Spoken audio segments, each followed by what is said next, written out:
Okay, I'm glad that you are all getting logged in. You can see on the screen, I hope, the intro slide that has the bit.ly address on it. I am also putting it again in the chat. This is the handout or the copy, the PDF of today's presentation. So please take some time to get it. We are recording. I will chop off this intro part so it sounds prettier when it's on the recording while everyone's logging in. But I am glad that you're here.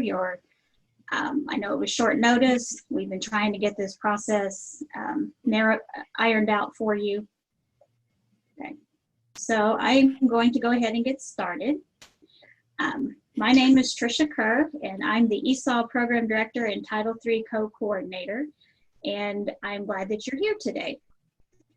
Helping me will be Alan Lytle, who is the EL Assessment Specialist and the other Title III Co-Coordinator from DESE. He will be helping me monitor the chat room, and I appreciate that.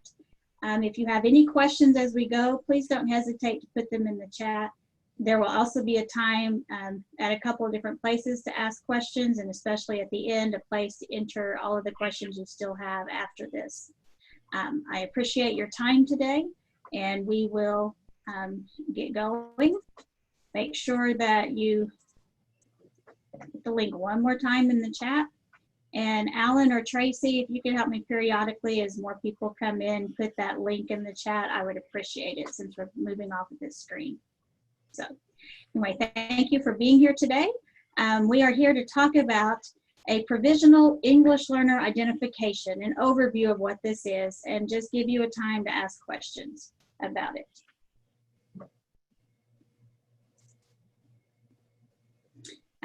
This is how you can reach me. There'll be contact information at the end as well. And anytime you have questions about this process or anything to do with English learners, please don't hesitate to reach out.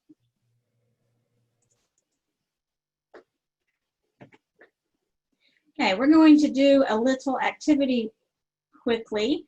If you can go to this address here, I'm trying to figure out where all of you are from today. I will go over there as well.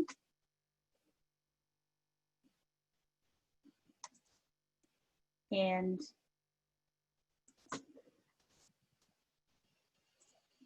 put the link in the chat.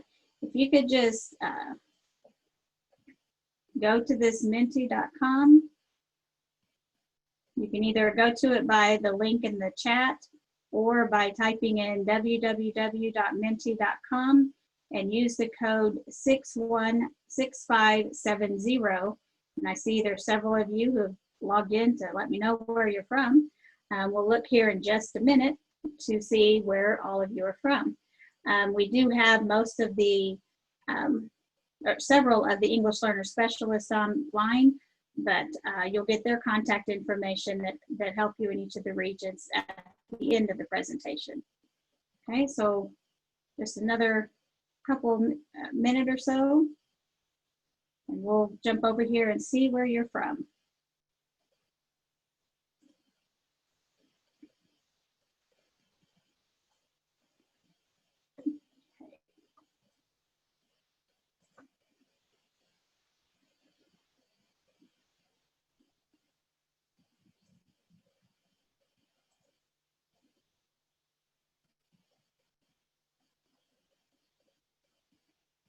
Okay, I'm trying to see the results. I'm learning new tools as well.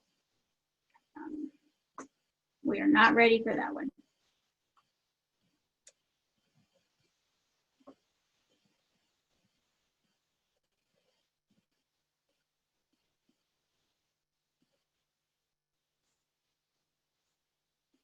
Hey, Tricia, yes.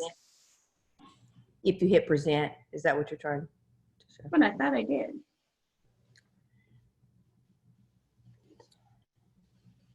There we go. Thank you. Thank you, Paula. So we can see here that we've got a wide variety of people on from representing different parts of the state. And we'll continue to make sure this information is accessible on the website to others. But thank you for answering that for us. I know that this time of year you're going through a lot of changes because of COVID-19. And I know that one of the things that's come up recently, it has to do with students who have not even shown up yet. And this is just kind of, we're just trying to get a kind of like a temperature check to see how things are going on that. So I have 2 questions for you in a poll that I'm getting ready to launch. Okay, the first poll is up here. And what this one is I know that some students have not even shown up yet. They were there in your school district last year, and you know that they were supposed to come back. So think about how many language minority students are still considered not active or no show as of today. In other words, no one's contacted you for their records and they have not shown up.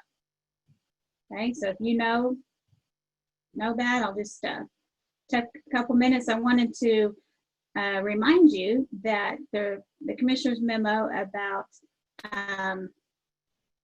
the ability about all things COVID related in schools was recently updated this week to let you know that DESE is allowing for, instead of dropping kids after 10 days of not showing up, you have until September 30th to attempt to contact those students. I sent out a message yesterday to the English Learner Listserv, so refer to that message for more information. But you can kind of see there as the results are coming in. Can you see the results? Yes, no? Nope. Nope, okay.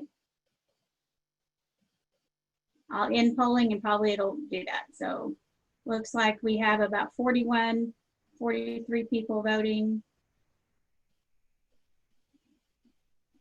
It has about another minute here, but I'm going to go ahead and end the polling. Okay, there, can you see the results now? Okay, I see someone nodding. That's it. So you can see that some of you all are accounting for, and the largest percentage, we have about 1 to 10 students you haven't been able to locate yet.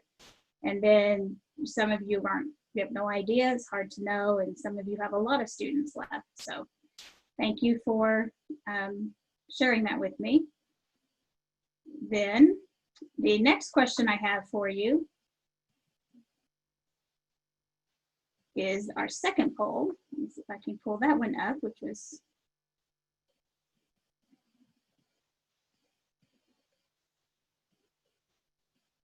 it's still showing the same question. Okay, I don't want you to re-vote.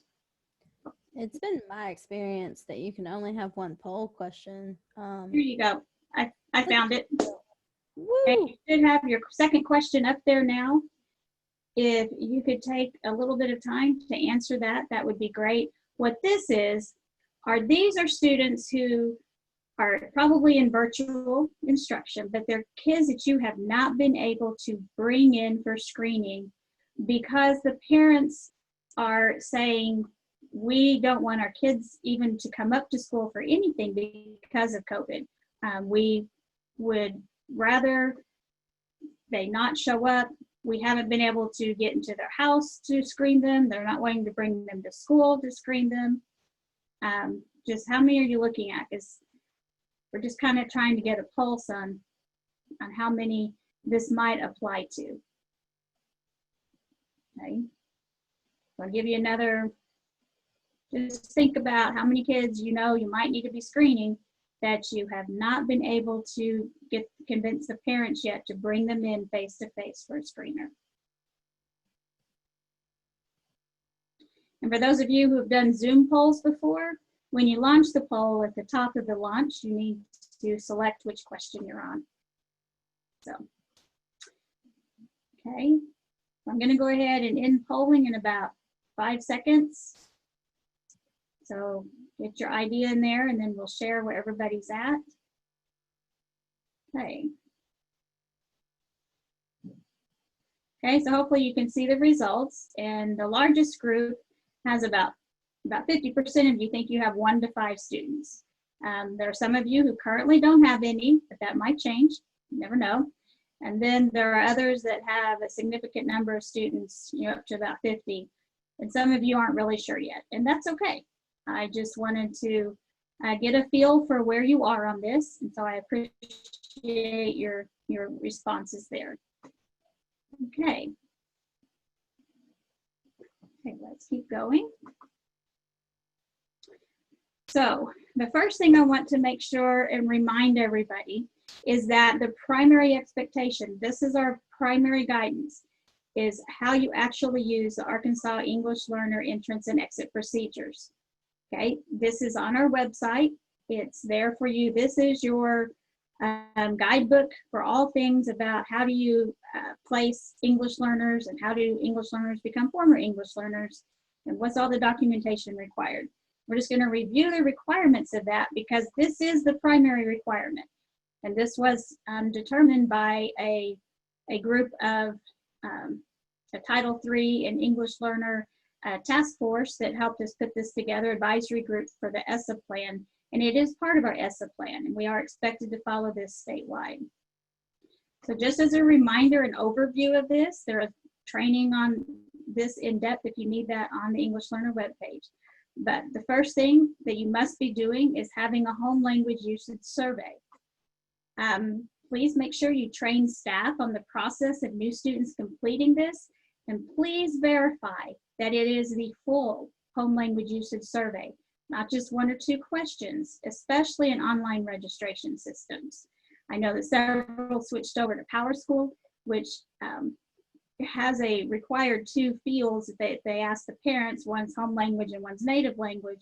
But then there's an option that districts can have students or parents upload a copy of the home language usage survey that's been completed within that system. Some districts also set up a process that if students couldn't fill out the online registration, what they could do in lieu of that.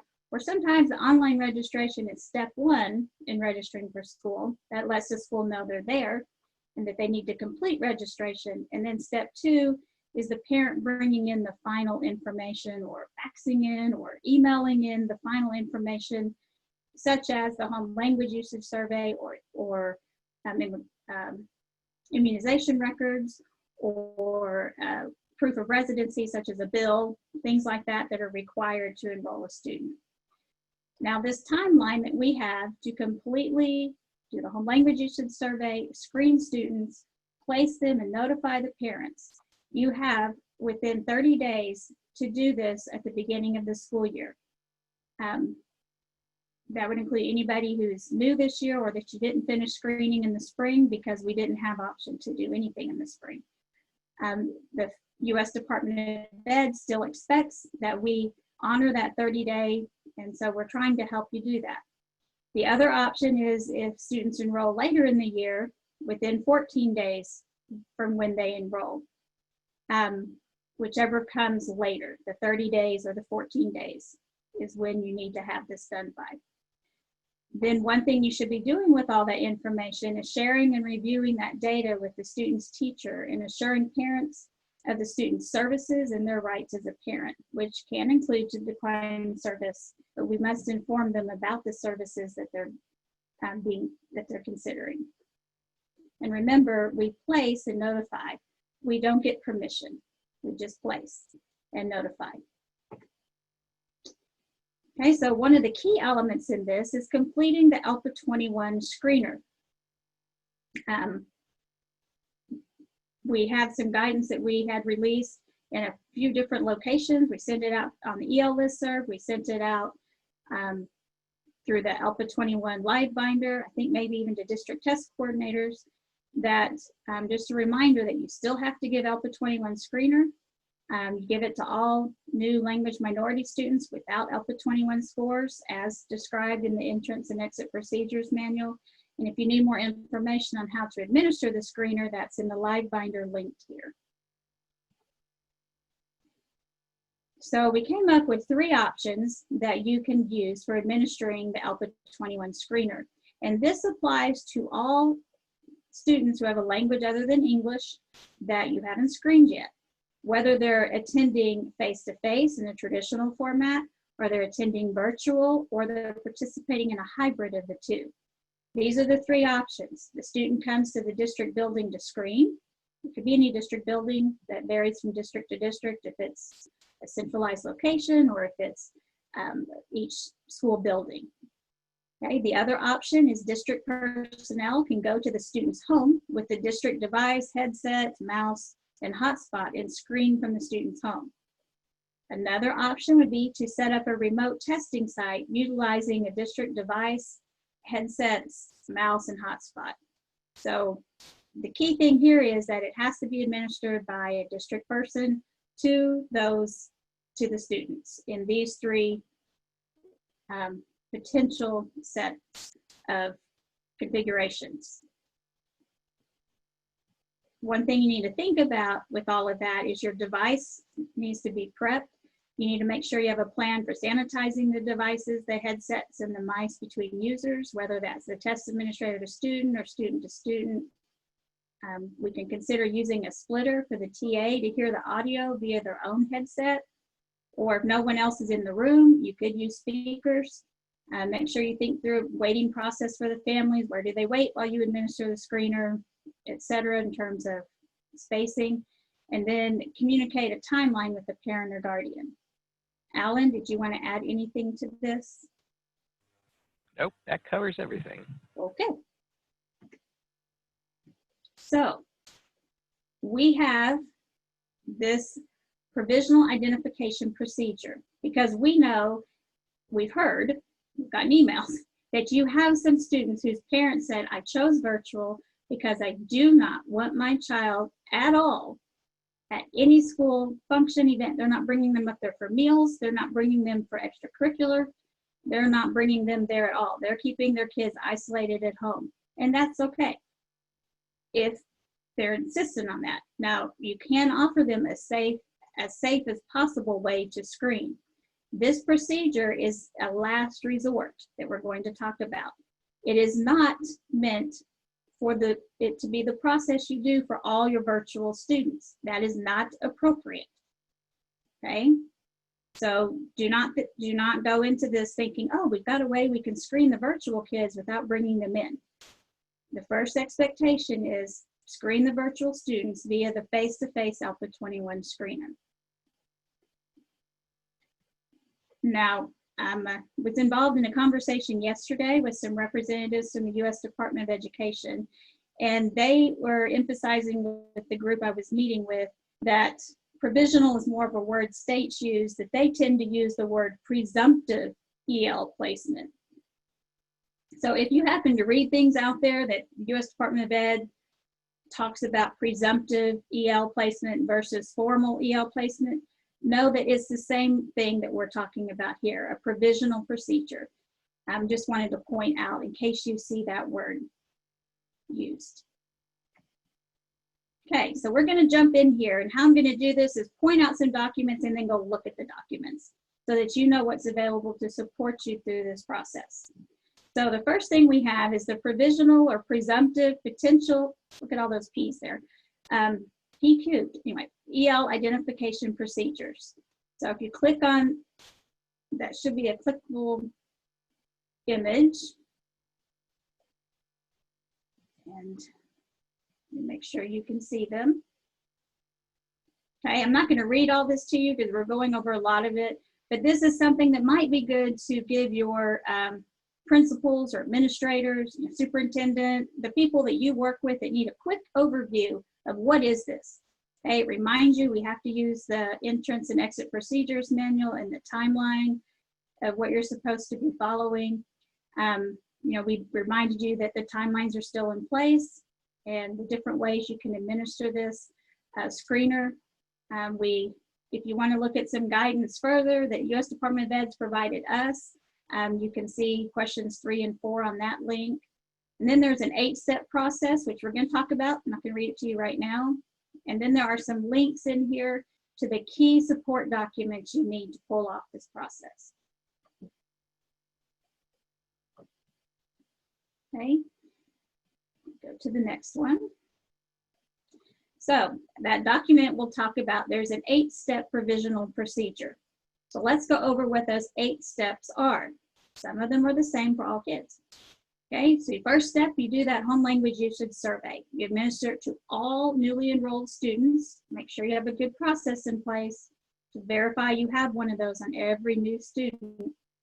The purpose of that is to determine whether there's a language other than English used at home, and in which case the student should be assessed for English language proficiency. You can complete this remotely as part of enrollment. Either the parent can fill it out and scan it and submit it, or they can email it, or they can send it by fax. Not that many do that right now or have that capability. One thing you can do, I've had some people say, well, they don't have the capability of doing that, but I have someone who can call them and ask them all the questions. If you need to do that to get some of those done, then by all means, call them and just document on there who interviewed them and the date by the signature area. That is okay. You got the information, you're documenting how you did it. We're in different times, and so we need to try whatever we can to document what we're doing. The important thing is to get the information. So then you review that home language usage survey to determine which students should be screened for English learner identification. Remember, we have a whole exit procedures manual to help you with that, as well as training on how to determine who needs screening. Please remember that if a student is transferring from another school within Arkansas where they were receiving services, the student is identified as EL, received services, and doesn't need further screening because you know they're an English learner. If the student has Alpha 21 scores from another state, then you can use those scores for placement and determine services as described in that manual. You don't have to give them another screener. Step 3, for students who are not able to be screened in person, you need to conduct a follow-up interview, which we'll talk about what that is, remotely with the student and parents or guardian. The goal here is to obtain information about the student's educational background and measure broad proficiency. This is not it's not been field tested, it's not gone through the rigor of a formal identification tool such as the Alpha 21 dynamic screener. But we are allowed to do this temporary process in limited situations. Okay, you can contact the family via phone or other remote means, Zoom, Google Meet, Skype, whatever works, or phone. The main thing is you have to be interacting with the student because it's the student's proficiency that you need to be aware of. Okay, then step 4 is to determine instructional support services and recommended placement options during virtual or remote learning. And in the document that we're going to look at in just a moment about the interview, there is an appendix in there that kind of uses the broad levels of English proficiency used in this provisional screener, and it has some suggested supports. But you also need to determine what kind of services you will offer, and you will have, we'll talk about coding in a minute. They still need to be placed in an LIP, a language instruction educational program with both an English language development code and a access to core content code. Okay, step 5, documentation must be kept of this follow-up interview for each student. The documentation should include names of the student and family members participating, the date of the interview, personnel who interviewed the student, and other relevant information. Print off the portion of this that applies to their grade level and use that. We will have another form to show you at step 6. You need to communicate still to parents and or the legal guardians in a language they understand about this provisional placement decision and the related instructional services and supports. You may use the sample parent notification letter that we are providing for you. We have it in English currently. It's being translated into Spanish and Marshallese, and we'll talk about where to locate that shortly. You can customize a notice to the student's family using that letter. And that letter, if you use it, has all the elements that are required at this time.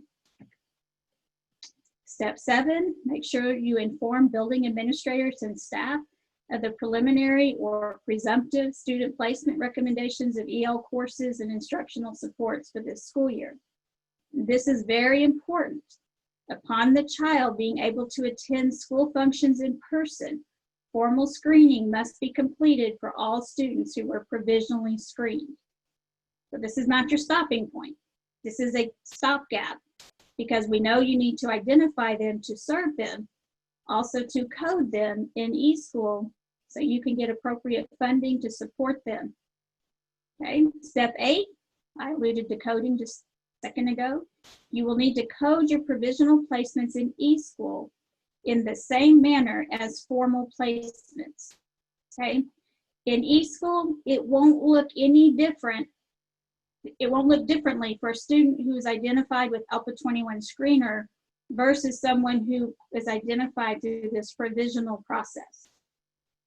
Okay, in order for us to know who has been placed with this provisional process, you must maintain a spreadsheet of provisional placement, and we have a template we must have you use to submit to us at 3 key moments. The first moment will be on October 15th, because that's documenting for us which students on Cycle 2 report were provisionally identified. You're going to get funded on them. I don't anticipate this happening, but if a district next school year still hasn't screened that student officially, we might have to talk about that. We would have evidence of when you did this. But mainly, we just have to keep it documented which kids are provisional or presumptive versus which kids are formal identification. And this is how we'll know, because there's no way to code it in eSchool. Okay, the other 2 times that you will let us know on February 26th, this will be to document which students are provisionally identified as English learners and thus may not be administered the ALPA 21 summative, given that only formally identified ELs may take the ALPA 21 summative at this time. Things keep changing, so keep checking back closer to ALPA 21 screener time, summative time, and we will see how this applies. But it's still a good checkpoint for us to know where you are, okay? And then June 15th will also be another submission date for that spreadsheet to document the identification status of students who were provisionally identified during this school year. Submission directions are forthcoming. Our plan at this time is we will be sending a survey to every ESOL coordinator and/or superintendent and asking them to complete, have you had to use the provisional identification process at this point? And if you have, then you need to submit, then there'll be a way to submit it. And we'll survey districts at these 3 times. I'm going to try to keep it as simple as possible.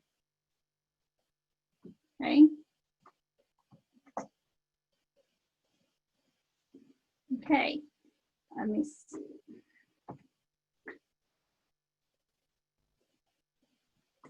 Okay, now we're going to dive in and look at what is this follow-up interview. So this is the Home Language Usage Survey follow-up interview for provisional identification of English learners. I have when you get the PDF of this presentation, the picture takes you to a Word version and the script at the bottom, the wording takes you to a PDF version, whichever floats your boat. I'm going to the Word version. Actually,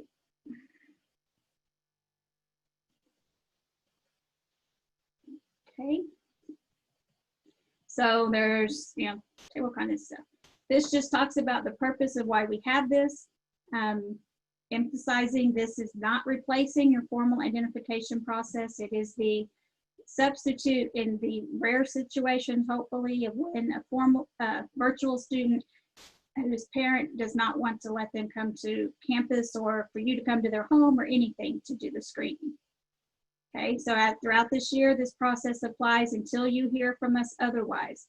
Then this just outlines the 8 steps. It's kind of like a planning tool for you. You might, think through who's responsible for doing each of these steps to help you plan out how you're going to pull this off. Okay, so I'm not going to go through all those steps because we did. I am letting you know that what we did is we pulled this from the Council of Great City Schools, released this document called Assessing Language Proficiency During Extended School Closures and Sample Questionnaires.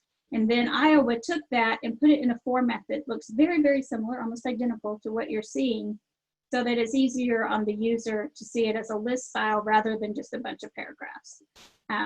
But they have done some good work. It is passed to the states as a potential tool to use. We weren't asking you to do this kind of process in the spring for new students. We were just saying document why you can't screen them yet. Okay, so Appendix A has descriptors of broad levels of English proficiency used in the provisional screener for suggested supports. Once you do the interview, the idea is that you can basically determine if a student's at beginner level, if they're at intermediate level, or if they're at advanced level for an English learner. It's for an English learner. And then what kind of supports are appropriate for that group that might help you decide which of your language instruction educational program models are best for that student. Then there's some special cases. You know, if you get a student who's unable to respond to any of the questions or prompts, or that they're unintelligible, or they're in a language other than English, then that would be someone provisionally identified at the beginner level. And then if they have native-like English proficiency, they may require minimal supports or none at all. Instructional supports and services will be provided nonetheless to address any potential lack of familiarity with the school system, technology, distance learning, cultural norms, and/or English academic language. The only way a student can be officially placed as a former English learner is with the actual ALPA 21 screener, not with this. At this time, if you have a specific situation come up, feel free to reach out to Alan and I, and we will consider it. Okay, so what are the questionnaires? Okay, there's an overall guidance for this. You need to print this out, or if you're good at reading on a device, that is fine. And read through this with the person who's going to do the interview. Okay, there's an introductory set of questions, and then you consider whether to continue or not, or jump to question 6 if they're providing higher level responses. It's encouraged to potentially record the conversation and make sure the parent guardian knows that, just so you can listen to the responses and score when the interview's over, instead of necessarily scoring it on the fly. But just make that decision yourself. We're not requiring it either way. Remember to prompt and encourage students to provide more detail in their responses, especially as the remote interview process might have greater challenges to interpersonal communication because we don't have the visual cues and the facial expression. Okay. Do not add or replace questions, as care must be taken to use age-appropriate questions and questions that are free from cultural bias, and don't presume a student is familiar with U.S. cultural norms or experiences. This was put together by people who are experts in this kind of process, although it has not been through the full process you would do for a formal identification. That's why this is temporary and provisional. Okay, so you can look at Appendix E if you're wanting to see the kind, why is that question in here? What kind of language is it getting at? Some people like to know that, and it is provided for your information. So for each question, you will note whether the student's answer matches the beginner responses or the intermediate and advanced responses. Okay, and the beginner level, we're looking for a holistic sense of their proficiency rather than a numeric score. So keep that in mind. The score you're getting isn't going to be like an ALPA 21 score. Okay, after question 3, you'll be prompted to pause and quickly assess whether to skip to a question for higher level. So you'll see here, there's 3 first questions. What is your name? If they're struggling, is it Jose? And then you just need to consider their response, and are they responding as a beginner or intermediate? And then for K to 2, are you in Farmington? Tell me about it. Just see what they can tell you. In grades 3 to 5, is there a park close to where you live? Tell me about it. Okay, and then a question, I know there's not, keep in mind we're using this for some other people. K-2 and 3-5, so you can see what they're doing here. Then question 3, when did you last watch TV, a movie, or video? What is your favorite show? What's your favorite movie? Okay, if they struggle with this, do you have a favorite song? I mean, there's different things you can ask them. So at this point, you'll decide if they were mainly doing beginner, if they answered appropriately or with a more detailed response, like they're pretty advanced, they're giving you answers, then you skip to question 6. Otherwise, if they're a beginner, you keep going. See, question 6 starts getting more advanced. Okay, if by the end of question 6, they are getting beginner responses to all the questions, you stop, the student's a provisional beginner. If it's more advanced, then you will proceed to the next level of questions. Okay, the interviewer, there's information here for what you need to do. If they have great difficulty in giving an answer on 3 or more questions, stop. Classify them as a beginner proficiency in English or provisional.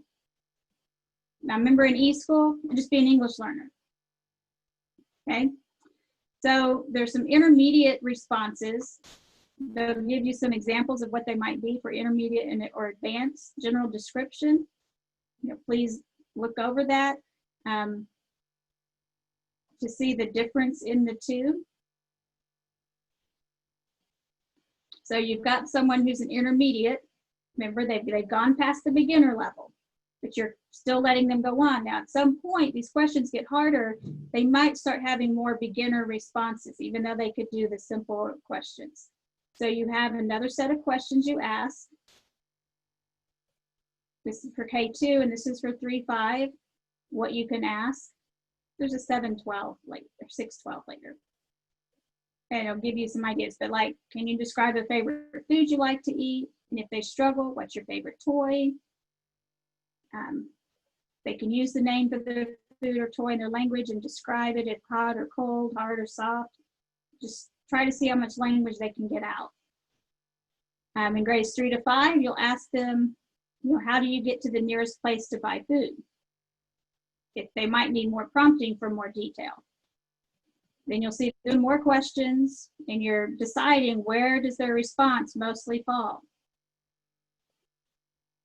Okay, for each question, which box are they falling in?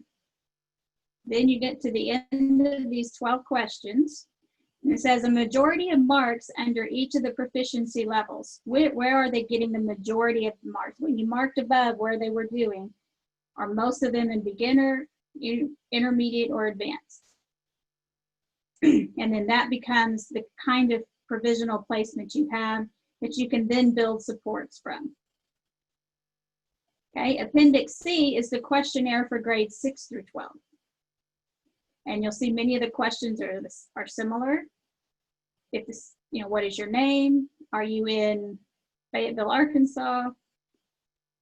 When did you last watch TV, a movie or video? What is your favorite show? So you just decide, is this still mostly a beginner, or is this person responding more advanced? If they're responding more advanced, you go to question 6. Otherwise, you keep going with questions 4 and 5. Once you get through 4 to 6, you make a decision. If they're still responding mostly under the beginner, then they're a beginner and you stop. Don't frustrate yourself or the student with continuing. If not, you can proceed to asking intermediate advanced level questions. And you'll see the questions are very similar to the other grade level. And you'll need to just look at how to do those questions. We're not doing training and inter-rater reliability and all that. This is a provisional process. So we do need to use the same process. Okay, so down here it points out if the student cannot answer 3 or more questions appropriately, the student's a beginner. If the student's able to answer all the questions, assess whether there are more responses in the intermediate or advanced column for a final provisional placement that's mainly there to help you determine what kinds of services and supports you will offer. There is an optional writing assessment with a simple writing prompt to determine if they have writing skills in English. It is optional. You may want to know how much they are able to write, and this would be a good way to at least get that information out and get a starting level for you, but we're not officially requiring it as part of this. On this, you can verbally provide the prompt, or if you're in a virtual platform, you can display this on the screen for the student to reference. The interviewer should select the sample prompts below based on what may be more likely to elicit a response from the students, which probably should be after you've interviewed them and you know more about them. They can write about one of these. Okay, using complete sentences, tell me about A, B, or C, and try to include at least 3 details. These are very generic topics. Okay, these are the 3 that they can choose from. And then you rate their response on these 3 areas. I could not get this column over here to actually put words in there. Anyway, so these rubric sections, a 1 is sentence level, a 2 is rating vocabulary, and the 3rd area here is rating grammar or syntax. So you'll decide for sentence level work, where are they falling? Beginner, intermediate, or advanced. For vocabulary, where are they performing? And then for grammar and syntax, where are they performing? Okay, and then this Appendix E could tell you what is it you're testing with those questions and what kinds of questions, if you're interested in that. So I'm going to stop right here and see if there are any questions I need to answer at this point about the interview. There aren't any questions right now regarding the interview. Okay, well, are there any other questions we need to answer right now, or do you think they're going to be? Yeah, I have a question, and you may have answered it, but you mentioned that the home language usage survey in unique situations could be completed over the phone and have the name of who held the interview. That's just temporary. And I heard you say the test was temporary, but is the home language usage survey also temporary until the parent can fill out and sign, or do you just want them to follow up? No, as long as you have it documented. Okay. That someone talked to the parent, that would be sufficient. Okay, thank you. Good question, though. Okay, we'll check on the other questions in a minute. Let's keep going. And so you've interviewed the student and you've determined what services they're going to have based on their performance, because that should inform what kind of services you're providing.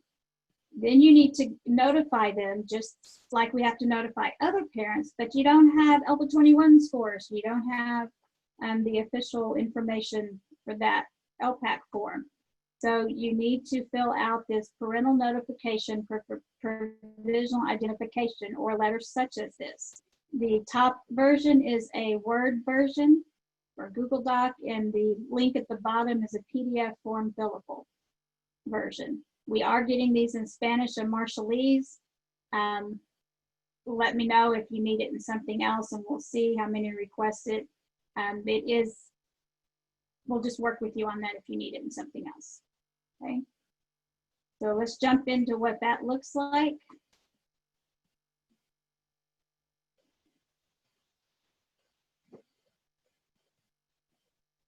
Okay, now the top of this looks similar across other forms we use. This basically is letting the parent know this is a provisional process, making sure we can still provide services. It's temporarily identifying English learners. And because of that, if you document how was the child interviewed via phone, Zoom, whatever the method was, to determine whether they're eligible and what are the most appropriate placement. Okay, this letter notifies you about the information. This process does not replace the formal identification process when it's face-to-face screening as possible. The formal screening will take place as soon as possible once the student is able to participate at school in person for any student who's been given this status. This box right here is really open. This is where you describe the program placement, what you're providing for English language development and access to core content, and available services during remote learning. This is where you can also put accommodations that should be provided. Anything you need to document, you put here. Okay. This does remind them they have, just like they do with a formal placement, they have the right to decline provisional placement of the child within the EL program or withdraw them from the program at any time. That we are required to provide English learner support so they can understand instruction provided in English and develop English skills. But even if they decline provisional placement, they won't receive specialized English instruction. And when they're able to return in person, that the child will be screened using the standard screening tools, and you'll make a final determination at that point. It's just a reminder, if they're eligible for special education, please contact special education. And then there's a place here to put your contact information for more information about this, and a place to sign, and then a place to document that you gave it to them. And you keep a copy. Don't just send it off. Keep a copy of what you sent off. It's best practice, just like we say with everything else, to get the parent's signature. That's proof that you notified. Otherwise, if you have a parent who will not return it, just document we generally have said 3 attempts to get them to sign. Just document how you tried that and move on. Okay. Keep going. So the next thing is you figure out that the student's an English learner. If you do have some that you think really need to be former English learner, please just contact me. We're not going to go deep into that right now, but basically they will have to have an ALPA 21 score to be a former EL. So this provisional or presumptive ELs, they will be coded the same way as formally identified ELs. And just remember that means every English learner has to be coded correctly in eSchool, including identifying which type of ELD program model and which type of access to core content model is being provided. A reminder of where all that information is, it is on our website. And there's a webinar training you on how to enter English learner data entry into eSchool, and all this information still applies. But the big step that's different for this group of students is the completion of a provisional or presumptive English learner spreadsheet. You must maintain this, every district must maintain this who uses the process this school year. So let's look at what that spreadsheet template looks like. And you have view only, rights on here. You can make a copy.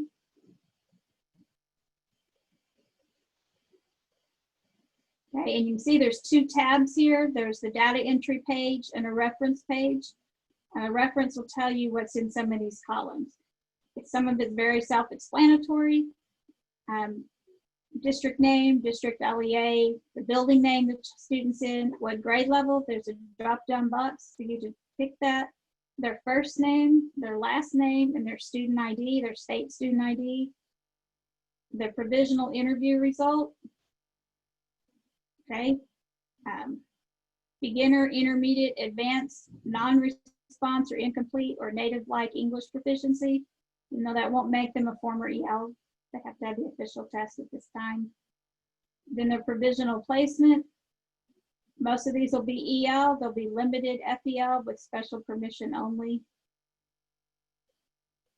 Okay, then you can record, as we said earlier, who conducted the provisional interview, what family member was present during the interview, the date of your provisional placement, and the date you notified the parent of that placement, which may or may not be the same date, doesn't matter to us.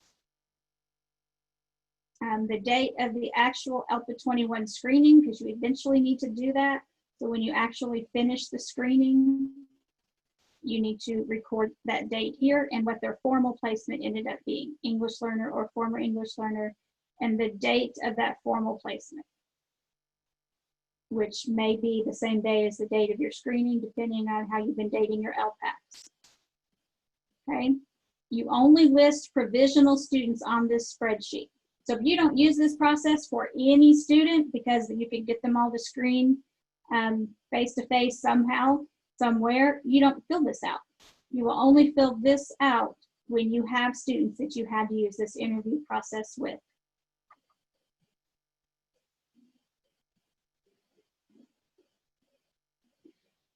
Okay, the links to all of these materials, I've given you a link on the screen to this Google folder of provisional identification materials.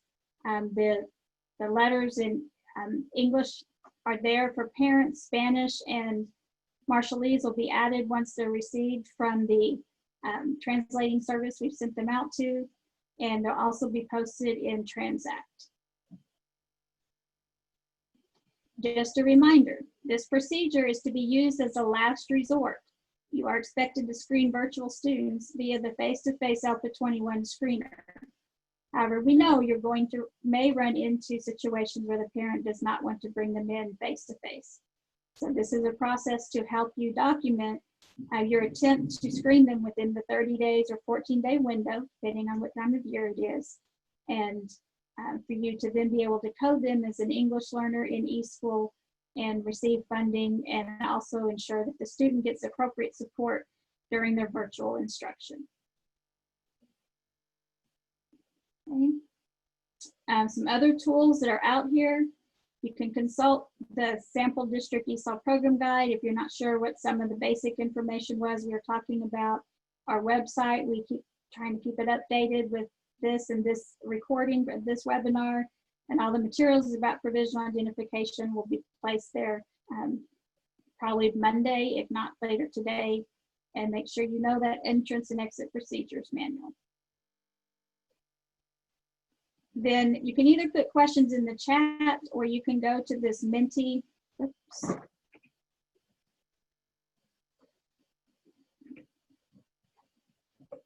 Go back to the menti.com.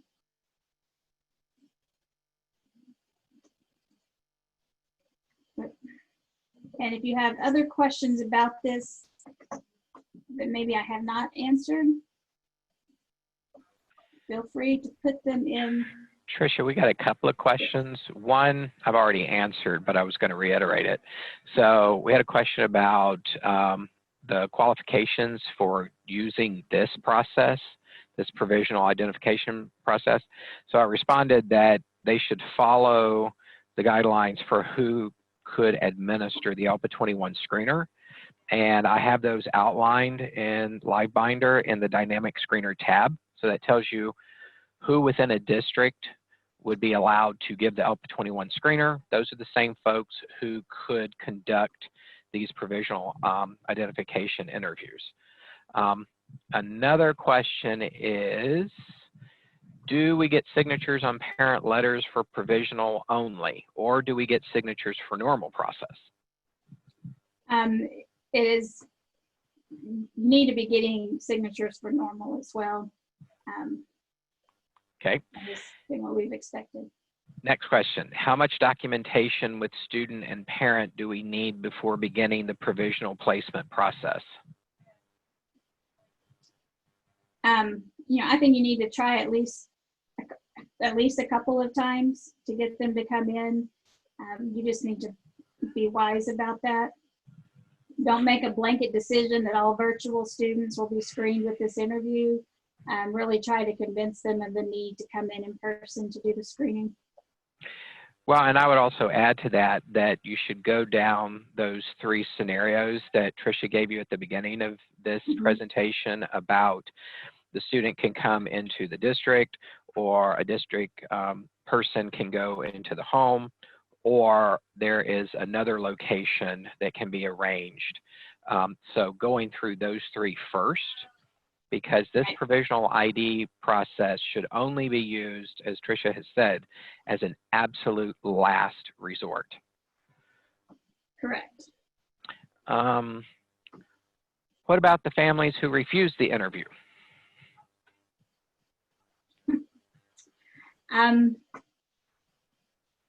We are obligated to screen. I know that is hard. You need to keep pressing them. Get with Alan and I individually if you're at that, but they do need to participate in this. That's not a great answer, Dawn. And next one, what if it isn't a matter of the family not wanting to bring the students in, but there's a situation where the father's deployed, the mother has had surgery or is out of the country until the end of September. Could they use this process?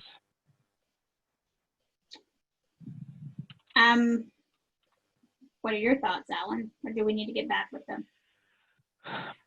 I would say that this is going to be a very, very specific situation. And so Denise, you might want to call Tricia to discuss this, because that's a very exceptional case where there's a possibility that if both parents are out of contact for whatever reason, that surely the student has a guardian type situation, and then maybe that's the person who would make the decision. What about the parent who refuses to do anything even though they reported another language on the form? Just like you would at school, obviously when school's face-to-face, and they're there at school, you would just pull the kid aside and screen them because they're there and you have access to them. Just keep attempting to access them for the interview. Maybe bring in your building administrator and ask them how they would handle them not doing work, not taking any assessments that you decide to do as a district. And just keep documentation of what you're doing. And then there's one more add-on with the question that Denise had asked about the father being deployed, the mother having surgery, et cetera. Well, the student is with the grandmother doesn't drive. So here is a suggestion. If the grandmother can arrange for a friend or a cousin or someone like this to get the student to the school, or if a district person can go pick up the student. Yeah, anything that your district would allow like that. Some districts have different rules about transporting kids. Right. You might be able to arrange even a private bus trip or something. And then that, so that seems to be the end of the questions that we have, at least in the chat. Yeah, and there's not any on the other right now. So, well, just as a reminder, this is our contact information for you to reach Alan or I. My admin assistant will be someone who will be working with you to gather the spreadsheets once we have that process worked out, as well as any survey that we might be doing. She'll be helping with that. And just as a reminder, we do have a regional English learner specialist spread throughout the state to help you, and they can also help you with answering questions about your screening and testing process. And we are here to work together to support you as you're trying to meet all the expectations that we have around identifying English learners. Okay, and that's just a credit slide. You don't really need. So are there any other questions? Nothing in the chat. Okay.